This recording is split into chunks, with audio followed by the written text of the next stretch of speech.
Pengakuan Sintayong, laga di GBK akan sedikit sulit, namun laga di Hanoi akan lebih baik.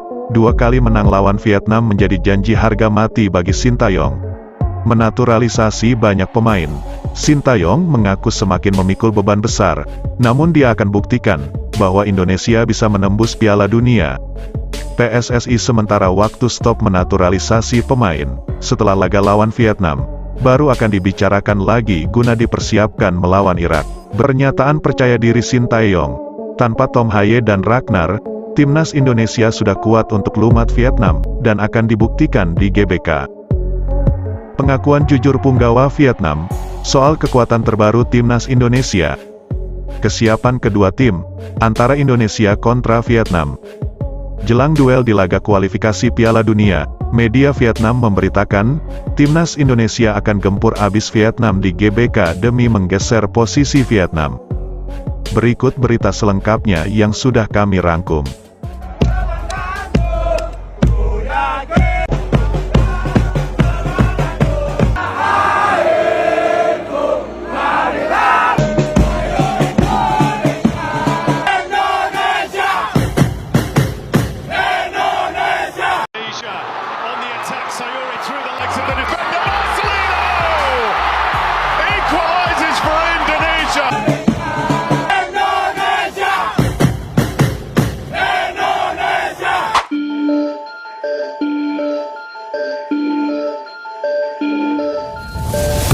Setelah kepulangan Sintayong dari Eropa, pertemuan antara Erick Thohir dan Sintayong langsung diadakan.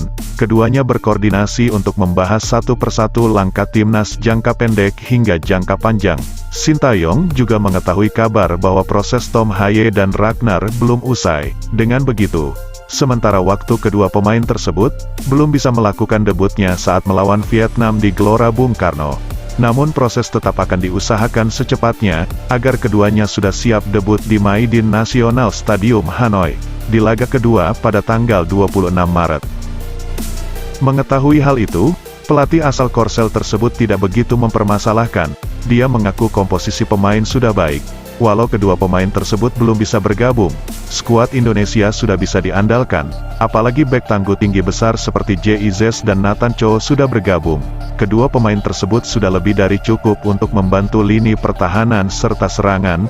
Langkah kita berikutnya, tinggal membangun individu serta permainan tim, agar dapat saling memahami antar lini dan pemain. Walau Tom Haye dan Ragnar Oratmangun gagal debut di Gelora Bung Karno untuk melawan Vietnam, namun di laga kedua yang akan digelar di Maidin National Stadium, Hanoi, diperkirakan semua pemain naturalisasi sudah siap untuk tampil. Sintayong baru saja pulang dari Belanda dan langsung menghadap Ketua PSSI Erick Thohir, mengetahui berita bahwa Tom Haye dan Ragnar belum selesai proses dan belum bisa tampil melawan Vietnam di GBK.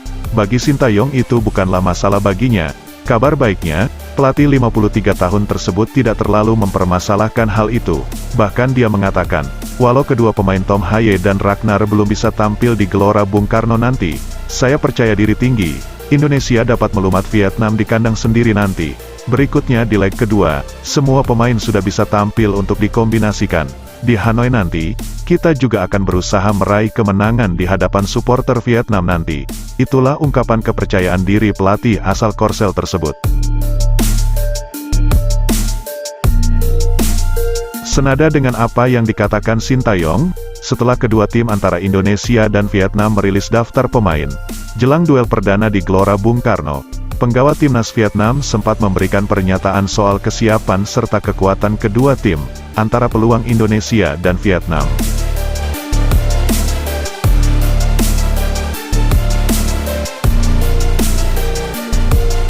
Timnas Vietnam dan Timnas Indonesia akan saling berhadapan dalam laga lanjutan grup F kualifikasi Piala Dunia Zona Asia. Kedua tim akan bertemu 2 kali, masing-masing pada tanggal 21 Maret di Jakarta, dan 5 hari kemudian, kedua tim akan berduel di Hanoi, Vietnam. Sebagai persiapan, Vietnam menjalani pemusatan latihan di Hanoi pada hari Rabu tanggal 13. Sebanyak 33 pemain telah dipanggil oleh pelatih Vietnam Philippe Troussier untuk mengikuti TC tersebut. Walau pada akhirnya hanya 23 pemain saja yang akan masuk daftar resminya. Salah satu pemain yang masuk dalam daftar tersebut adalah bek tangguh milik klub Hanoi FC, yakni Do Duiman. Bek tengah berusia 27 tahun itu mengaku sangat senang kembali mendapat kepercayaan untuk memperkuat timnas Vietnam. Di sisi lain, Do Duiman mengaku mendapat tugas yang cukup berat. Dia sempat memberi reaksi serta komentar soal kesiapan serta kekuatan terbaru kedua tim jelang menghadapi timnas Indonesia di Gelora Bung Karno nanti. Dia menegaskan akan mengeluarkan seluruh potensi terbaiknya untuk membayar kepercayaan pelatih tersebut. Saya sangat senang bisa kembali masuk dalam daftar skuad timnas Vietnam. Dipanggil ke tim nasional Vietnam selalu menjadi sebuah kehormatan tersendiri bagi saya. Bukan hanya saya yang merasakan kebahagiaan ini, tapi juga setiap pemain. Kami berbagi kegembiraan yang sama. Dalam waktu dekat, kami akan menghadapi tantangan sangat sulit di kualifikasi Piala Dunia 2026 untuk menghadapi Indonesia dan Irak.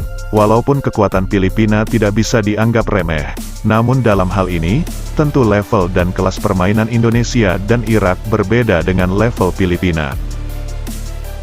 Saya harus melakukan banyak upaya untuk mempertahankan performa dan kondisi fisik, demi menunjukkan potensi terbaik saya, agar dapat kembali dipercaya di pertandingan lainnya. Itulah pernyataan bek Vietnam tersebut. Lebih lanjutnya, pemain timnas Vietnam sejak kepemimpinan Park Hang-seo tersebut, sudah memiliki 56 caps bersama The Golden Star Warrior. Dia juga sempat mengomentari soal kekuatan terbaru timnas Indonesia jelang duel di Gelora Bung Karno nanti. Do Duiman mengaku juga mengikuti perkembangan skuad Indonesia. Saya mengetahui bahwa pelatih Indonesia Shin Tae-yong memanggil banyak pemain naturalisasi berdarah Indonesia dengan bekal kualitas yang baik.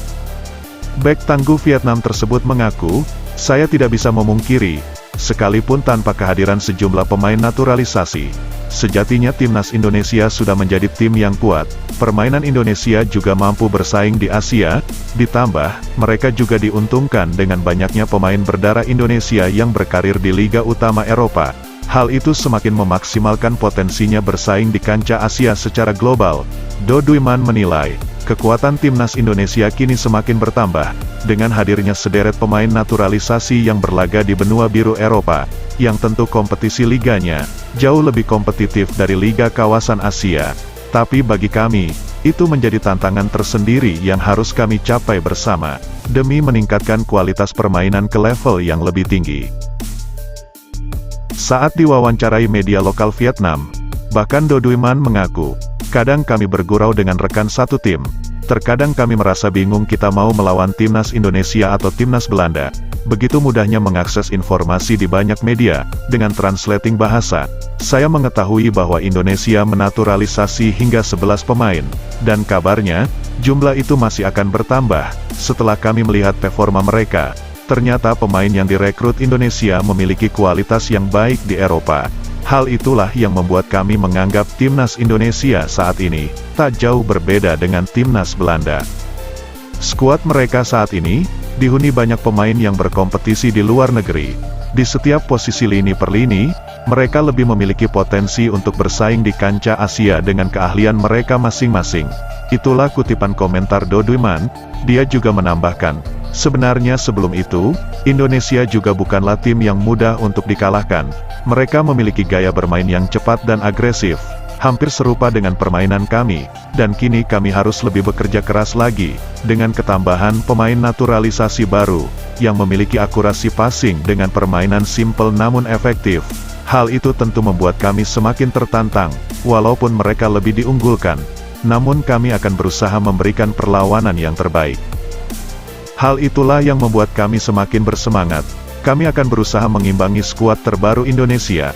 Bagi saya, ada hal positif yang dapat kami peroleh, dengan kekuatan Indonesia saat ini, membuat kami semakin tertantang, agar kami semakin terpacu untuk meningkatkan kualitas permainan secara tim, dan tentu lebih berhati-hati dalam mengalirkan bola. Bahkan kami terkadang saling meledek sesama rekan satu tim, karena kami hampir tidak bisa membedakan, apakah kami akan melawan Indonesia ataukah Belanda. Itulah ucapan penutup Do Duiman. Gurauan para pemain Vietnam, sejatinya bukan tanpa alasan apabila melihat daftar pemain skuad Garuda saat ini. Pasalnya, tercatat ada 9 pemain keturunan Belanda dalam skuad Indonesia untuk laga kontra Vietnam. Meski begitu, Do Duiman menegaskan, timnya tidak gentar dengan para pemain naturalisasi Indonesia. Dia mengatakan, Vietnam juga memiliki banyak pemain berkualitas, sehingga tidak ada kekhawatiran. Hal itu membuat kami semakin merasa tertantang. Kami menegaskan lagi, kami tidak merasa khawatir menghadapi Indonesia, seperti halnya kami menghadapi Irak di Piala Asia lalu. Itulah kutipan komentar Do Duiman, bek berusia 27 tahun, yang konsisten bermain secara Spartan.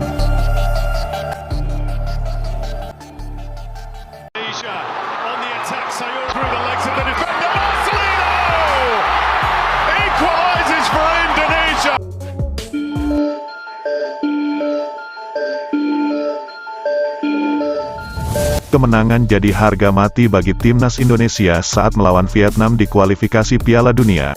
Sebab, PSSI sendiri dinilai sudah memenuhi kebutuhan pelatih timnas Indonesia.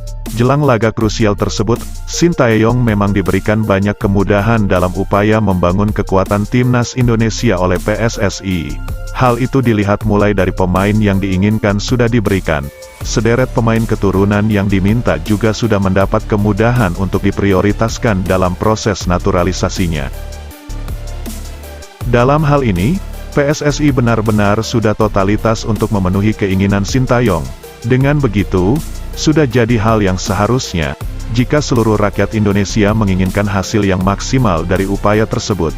Artinya, kebutuhan pelatih dan berbagai akomodasi timnas juga sudah disediakan PSSI, sehingga tidak ada pilihan lain kecuali meloloskan Indonesia ke babak berikutnya.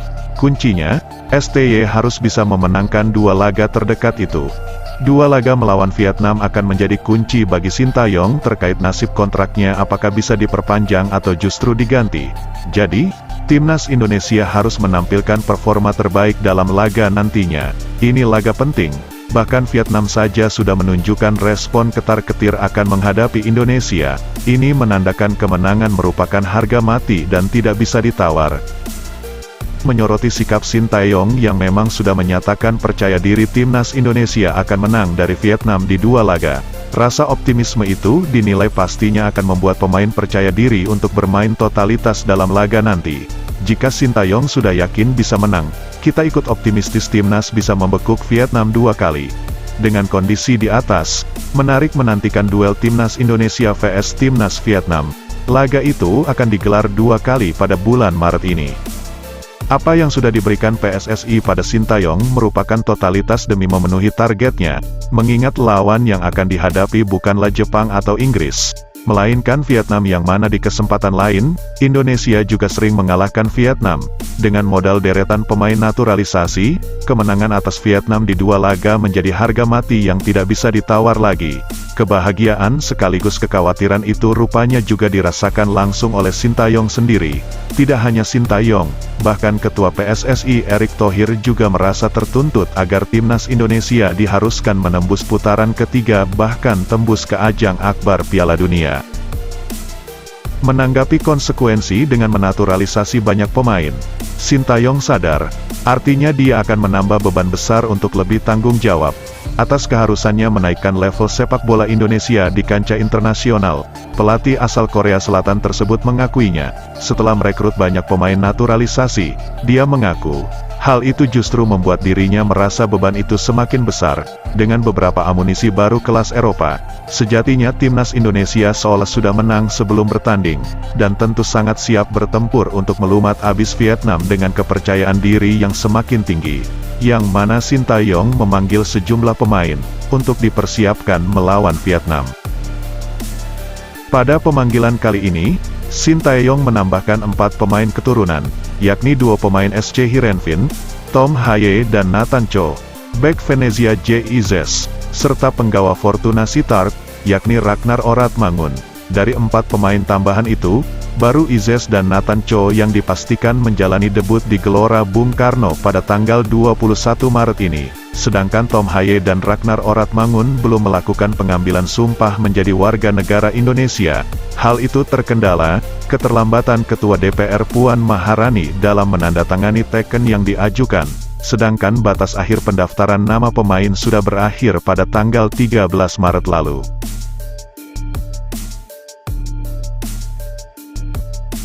Kehadiran para pemain tersebut secara tidak langsung membuat ekspektasi publik sepak bola Indonesia semakin meninggi. Semua masyarakat menjadi semakin yakin, Sintayong akan membawa timnas Indonesia menembus putaran ketiga, hingga menembus ajang sepak bola terbesar sejagat yakni Piala Dunia. Hal itulah yang membuat Sintayong semakin menanggung beban yang semakin besar. Berikut ungkapan pelatih berusia 53 tahun tersebut. Dengan kepercayaan begitu tinggi sepak bola Indonesia pada diri saya, maka saya akan memaksimalkan kekuatan tim yang ada saat ini. Itulah ungkapan juru taktik asal Korea Selatan tersebut, setelah pulang dari Eropa dan bertemu langsung dengan Ketua Umum PSSI Erick Thohir.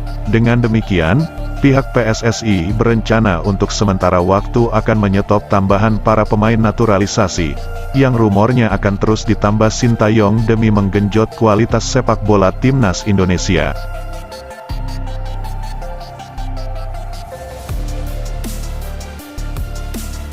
Sintayong juga mengucapkan terima kasihnya atas dukungan serta kepercayaan seluruh masyarakat Indonesia dan PSSI pada dirinya.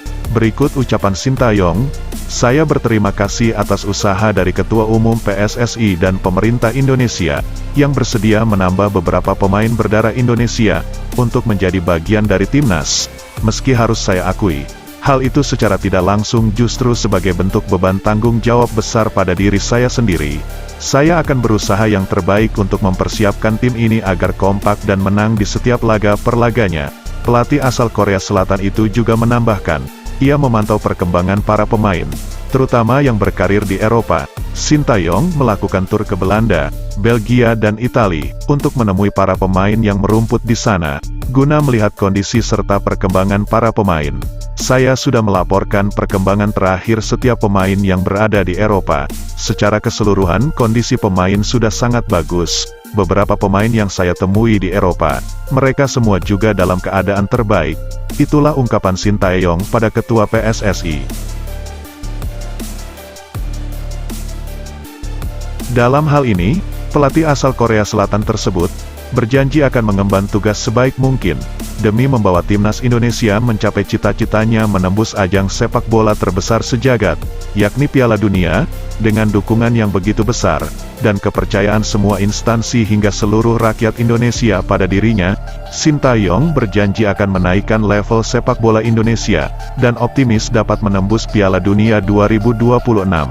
"Saya ucapkan terima kasih pada semua pihak yang mendukung target kami, mulai dari target lolos putaran ketiga, bahkan menembus ke ajang Piala Dunia untuk yang pertama kalinya." Itulah kutipan ungkapan Sintayong saat pertemuannya bersama Erick Thohir. Jika itu semua terwujud, artinya Indonesia akan menjadi negara ASEAN yang pertama kalinya menembus Piala Dunia.